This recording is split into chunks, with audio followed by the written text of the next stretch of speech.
We're serious, very serious about the future of Nigeria, the future economic situation of Nigeria. We must reform what we call the solid mineral sector. And this reform must come in form of the policies, because I was looking at the document you have.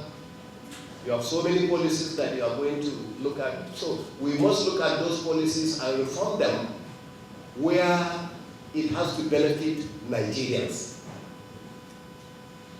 If we don't do that, we'll just be joking and then making for them. You say so many governors, just like Professor said.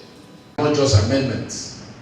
They are a comprehensive reform package designed to address these challenges and propel our mining sector into the future. So, what does this bill aim to achieve? Being part of those who drafted this bill, being part of those who could sponsor this bill, these are some of the things we are targeting. Number one, enhance security, I just mentioned. By fostering collaboration between mining companies, communities, and security agencies, we can create a safer environment for investment and development. And I'm sure you cannot agree any less. Number two, infrastructure development is what this bill is preaching.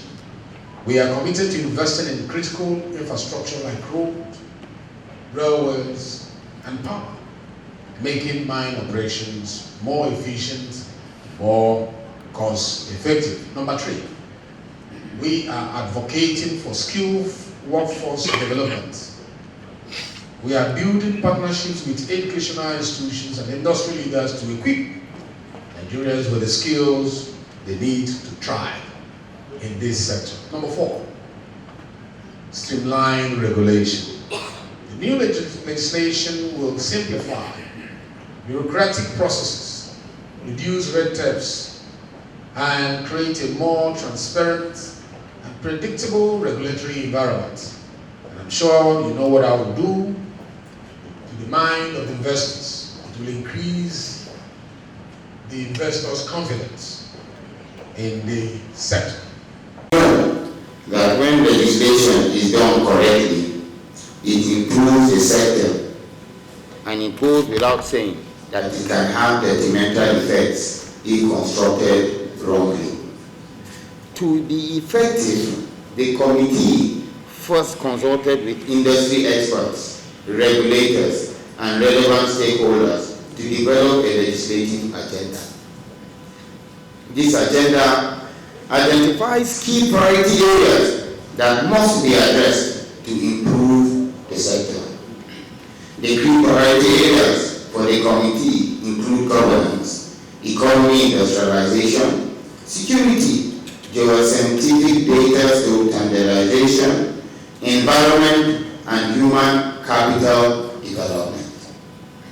These priority areas were identified by researching the sector's bottlenecks and focusing on using global and domestic data to understand gaps in the sector and legislation. What you can take for granted is that the House is right behind you. That sector needs to be refocused and repositioned, to do more for the Nigerian economy. The minister is not here now, but I see his enthusiasm and his commitment. We have to encourage him. When we see what they are doing and how they are doing it and encourage them, it's a lot easier than trying to count the mistakes and what they have not done.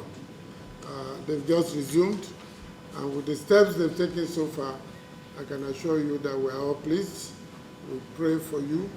We will support you.